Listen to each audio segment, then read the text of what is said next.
Não era autismo, era mutismo seletivo. Fica aqui comigo neste vídeo que eu vou te ensinar o diagnóstico diferencial entre um caso de transtorno do espectro autista e de mutismo seletivo em criança de 4 anos de idade.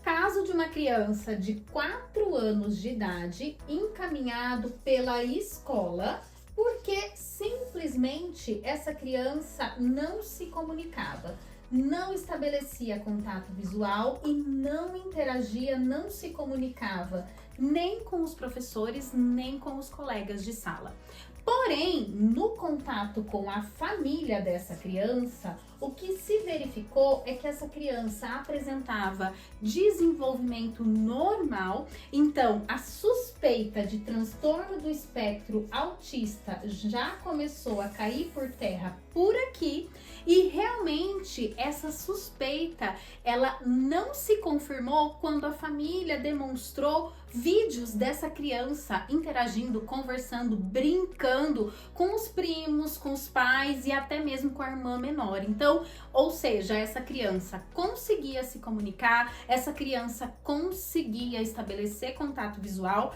essa criança conseguia interagir, cantar e, além disso, não apresentava como critério diagnóstico também para o transtorno do espectro autista, porque aqui nesse caso, para o transtorno de espectro autista, a gente tem que ter as questões relacionadas à comunicação e interação social, mas também precisamos ter questões relacionadas a padrões de comportamento restritos e repetitivos, coisas, hiperfocos e padrões alimentares que essa criança não apresentava, ou seja, não se tratava de um transtorno do espectro autista, e foi isso que o desenvolvimento normal dessa criança, que a observação dos vídeos que a família trazia e também a observação clínica da criança em sessão e as testagens realizadas foram mostrando pra gente cada vez mais. Mas então, o que poderia estar acontecendo com essa criança?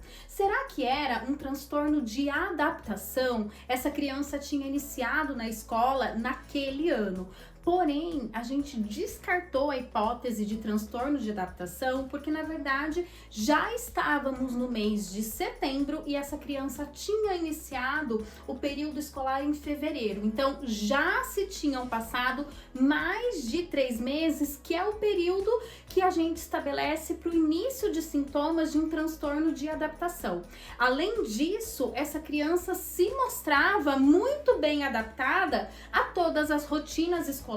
e não demonstrava sofrimento. Ela não demonstrava comportamentos de estresse ou de sofrimento relacionadas às rotinas escolares, a ir para a escola. Ela simplesmente não se comunicava, ela simplesmente não falava, apesar de ter capacidade e conhecimento da língua portuguesa para tal. Então, o que nós observamos foi que, na verdade, se tratava de um caso de mutismo seletivo, um transtorno de ansiedade que acomete crianças e adolescentes e que justamente se trata dessa dificuldade de verbalizar, de se comunicar em contextos sociais, mesmo que a criança tenha capacidade para tal. E essa questão, esse comportamento de mutismo seletivo não tem a ver com uma dificuldade de fala ou com um transtorno de linguagem, mas tem a ver justamente com um transtorno de ansiedade. O mutismo seletivo, ele é um transtorno de ansiedade e que está relacionado a essa dificuldade de se comunicar em contextos sociais, principalmente contextos em que essa criança não tem pessoas ali da sua família presentes para te dar esse suporte, e também não está restrito ao primeiro mês de adaptação escolar. Para a gente falar de um transtorno do tipo mutismo seletivo, nós temos que ter uma criança que já está bem adaptada à escola, que já está bem adaptada à rotina, como era o caso dessa criança, mas que ainda assim tinha dificuldade de se comunicar ou com as figuras de referência, ou com os pares no contexto escolar. Ou seja, o quanto é importante que a gente tenha conhecimento, consciência de todas as características e de todos os critérios diagnósticos de cada transtorno, para que a gente possa analisar caso a caso e para que a gente possa realizar bons diagnósticos diferenciais, porque é o que eu digo sempre, um bom diagnóstico leva a uma boa intervenção. E se você quer aprender muito mais sobre diagnósticos e intervenções aqui comigo, é só se inscrever no canal, porque toda semana nós temos conteúdo de qualidade para você, e também me seguir lá no @dani.fioravante.